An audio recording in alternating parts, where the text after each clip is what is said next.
Thank you guys so much for having me today. It's really hard to follow up all of these talks and these amazing speakers, but thanks to Dr. Palmar and Dr. Dierenberg for inviting me. So this is my financial disclosure. It really has no bearing on this presentation, but I think my non-financial disclosures probably do. So I'm a fellowship-trained complex abdominal wall surgeon, which means I have a lot of clinical biases.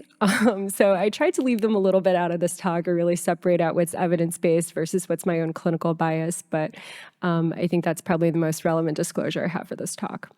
So I have the great task of talking about mesh prevention now for hernia prevention. And so kind of want to talk a little bit about the scope of the problem. I think a lot of the things I have in my talk have already been touched on by Dr. Dierenbergs and Dr. Hope. And then kind of think about clinical cases in which you may want to use concurrent mesh for prophylaxis, discuss prophylactic mesh in the emergent setting, and review some key takeaways.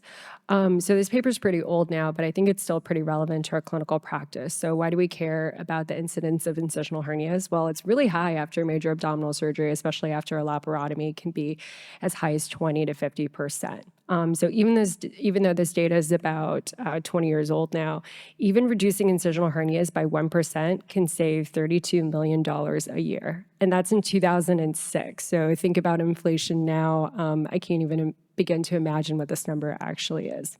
And so as we look at patients who are at risk for developing incisional hernias, we know that some of these factors can actually increase your odds ratio of developing a hernia. So in patients that are a little bit older, maybe the female gender, obviously higher BMI, contaminated settings, difficult cases, types of your incision, especially midline, laparotomy incisions or surgical site infections. So these are the patients that I think are particularly higher risk. So if I'm doing an elective laparotomy for any of these cases, these are things that I think about. And so when you think about hernia prevention strategies, I really think you have to balance that with hernia prevention and surgical goals, right? And so I think obviously you have to define the goals of the operation, like why is this person having a surgery? So for instance, if they're having a Whipple for cancer, probably hernia prevention is not their primary goal. It would be great to obviously not get a hernia, but given what your goals of the operation are, I'm not sure that in that setting, prophylactic mesh is probably the best thing to talk about. So I really think you have to balance like how you're going to do the operation, what the best approach is for the patient, and really define your surgical goals. Because ultimately, at the end of the day, we do want to prevent hernias, but we also want to decrease risk and potential harm for patients. So I think about hernia prevention strategies in really three buckets. And so the first two have already kind of been touched on, and I'll kind of go into a little bit more detail about the last one.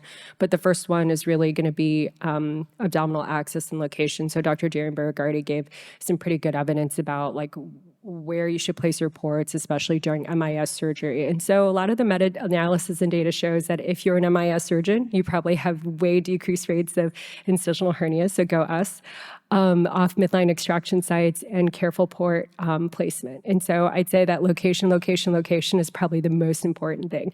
And so personally for me, I really try to stay off midline, especially in people who may have a diastasis. I actually don't use the umbilicus at all for any of my ports, but I think that's just because I fix all of these hernias, so then I tend to not put any ports there.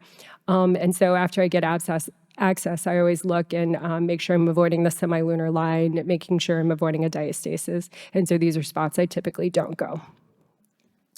And so, of course, Dr. Dierenberg shared a fabulous video about the small bites. But just to put into context, a lot of times for my trainees, sometimes this is a very abstract thought, right? Like, why does small bites actually matter? And so one of the analogies I really give them is I think about small bites like thinking about tension for like a 3-ring binder versus a spiral notebook. So if you were to hold up a single sheet of paper and a spiral notebook, that paper usually never rips through, and you can really actually distribute the tension much better along those spirals. But if you were to hold up the same page using a large ring or a 3-ring binder, that page invariably will rip through. So I think the same thing is true for the abdominal wall. And sometimes when you put it in that context, it makes it a little bit easier to understand why this is particularly important. And so lastly, we get to prophylactic mesh. So I think this is a pretty interesting study. It was recently just done last year, talking about the incidence of prophylactic mesh usage and the decrease of incisional hernias. So this was done, I think, in about 12 randomized controlled trials that they studied for this meta-analysis. So what they all found was that prophylactic mesh does indeed decrease your risk of incisional hernias by about half. So if you look at these values, 11.1% versus 21.3%.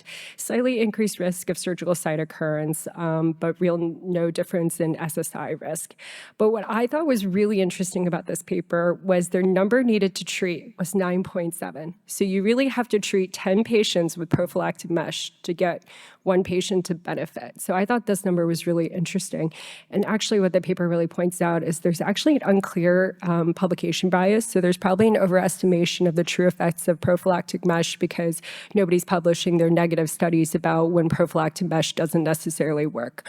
One of the other things to think about too is that prophylactic mesh has never actually been studied against the small bites. So in most of these cases, you may actually be doing large bites in prophylactic mesh versus small bites.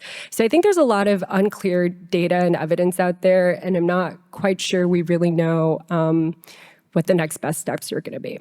So the data that I just showed was really a mixture of elective and emergent cases, but primarily the randomized control data for emergent laparotomies now is a little bit different. So these are pretty recent studies. They obviously look at different types of patients, different types of mesh locations. So you can see that in the mesh group, you have decreased rates of fascial dehiscence across all groups, and even lower rates of incisional hernias at 24 months for the study in the middle. But uniformly throughout all three studies, you're going to see higher rates of surgical site infections, surgical site occurrences, and even in the last study, actually early termination due to higher re-op rate in the mesh group.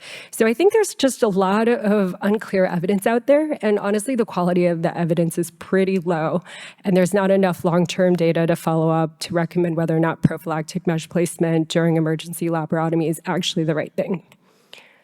And when you look at surgeon attitudes towards prophylactic mesh, I find this really, really interesting. So Dr. Fisher from Penn did the study back in 2019. And when you ask surgeons, like, what are your attitudes? Like, why do you do it or why don't you? I think the most common responses people say are, number one, it doesn't really apply to our patient population. And I think here in the MIS setting, that may or may not be true. I'm not really familiar enough with the methods to correctly perform it. It takes too long. You don't get reimbursed for performing it, not convinced of a clear benefit, and concerned of the possibility of mesh infection or mesh-related complications, which is the biggest group of surgeons. But if it is done, most commonly in the study, it's done in a sublay location, so retrorectus, and the majority are using permanent synthetic mesh. So now to put it in a clinical context, so if you have a 68-year-old patient, say you're consulted who had an open AAA repair complicated by post-op bleeding, requiring an open abdomen, abdominal compartment syndrome was left open for a couple days, and now you're consulted on day 5 for an abdominal closure. So this is kind of a common scenario. It's not uncommon to see something like this. And I'd say like the algorithm for dealing with a situation like this is really, number one, to assess the patient's stability and the overall clinical picture, right? And then I think to discuss with the patient, obviously if they're awake, or their family, if prophylactic mesh is really indicated in this case, and whether or not you would plan to do it if you're the one doing the abdominal closure. So obviously following the 4:1 suture to wound length ratio, slowly absorbable sutures, and if you were to do a prophylactic mesh placement, probably a sublay permanent mesh is what I would choose. So in this next case, so 32-year-old prior C-section, history of dehiscence requiring take back to the operating room for repair. Currently she's pregnant and she has a small hernia on the right side of her prior incision. And she's undergoing another C-section for a couple of weeks. So the GYN doctors ask you to say like, hey, would you be there to close her fascia afterwards? And when you talk to the patient, you find that, she'd like to have more children in the future. So I think these are the cases that are kind of difficult because obviously you want to close the abdomen well and you have to fix her current hernia, but you also want to make sure she doesn't dehisce again and that this isn't a problem that's going to, potentially recur. So I think the other thing to mention is also, if she would like to have more kids in the future, that's something that you really have to play in or take into account during your decision factor. And obviously when you talk to the patient, you have to think about whether or not prophylactic mesh is indicated. So actually this is a patient I saw like a couple years ago, so I don't have her CT scan, but During the case, what I did was I did do a closure 4-to-1, slowly absorbable sutures. But what I did find was she had actually really terrible fascia. And so because that didn't really work really well, I ended up choosing to do an onlay absorbable synthetic mesh, which I don't use very often in my practice, but this is probably one of the only cases that I used it in. And the only reason I chose something absorbable was the fact that she wanted to have future pregnancies in the future. She ended up with a large seroma, just FYI, in case anybody's wondering, but she did great afterwards. No dehiscence. So I guess that was a win. And so Dr. Hope already kind of talked about this. And so when you're managing these really complex patients, I think there's a lot of things to consider.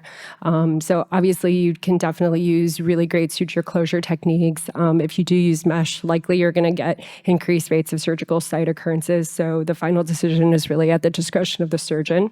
And then of course, component separation should be avoided to prevent future harm for AWR. So this is my personal algorithm for prophylactic mesh. So people who are high risk for abdominal wall closure. If it's an elective case, I do, a lot of the techniques that Dr. Dierenberg talked about. So solely absorbable sutures, 4-to-1, suture length to wound length, consider prophylactic mesh if you previously discussed it with the patient. If it's an emergent case and you have really unfavorable patient factors, and your abdomen will not close, sometimes I think it's okay to leave a person with a hernia. I know I probably shouldn't say that as a hernia surgeon, but I don't think a bridging repair is a failure of management. Because I think ultimately at the end of the day, you're going to have to go back, and I'd rather make sure that the patient doesn't have a worse complication, going forward, and it's something that we can always go back and fix at a later time. I've used these mesh sutures every once in a while, and I think sometimes it's a really good adjunct to when you don't want to place permanent mesh, but you're also worried about dehiscence in some ways. So that's something else to consider. And of course, the abdomen will close, follow the good closure, but if there's a high degree of contamination, definitely would not do any sort of mesh. And just to touch on this very briefly, so I know I didn't really talk a lot about mesh prevention for peristomal hernias. I honestly think that's like an entirely different talk on its own, and it's a huge topic. So I know the study is a little outdated, and there's some updated guidelines for the EHS, but really, the evidence is really insufficient, and there's not a lot of good recommendations. I think the latest evidence around prophylactic mesh for peristomal hernias really shows that it actually doesn't prevent hernias from happening. It probably just delays it to some extent. So it might be really great for a patient that, doesn't have a great survival benefit, and 5 years is really what you're looking for. I think that's a really great option, but I'm not sure that there's a lot of evidence to show which techniques or what you should be doing specifically for this patient population.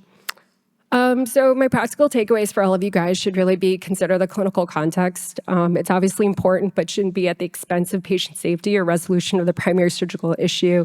And a lot of times playing a delayed hernia is really not a failure of management, especially if that wasn't the primary purpose of the operation. And don't do any bridges. And definitely you can consider prophylactic mesh, but only in certain situations. Thank you so much.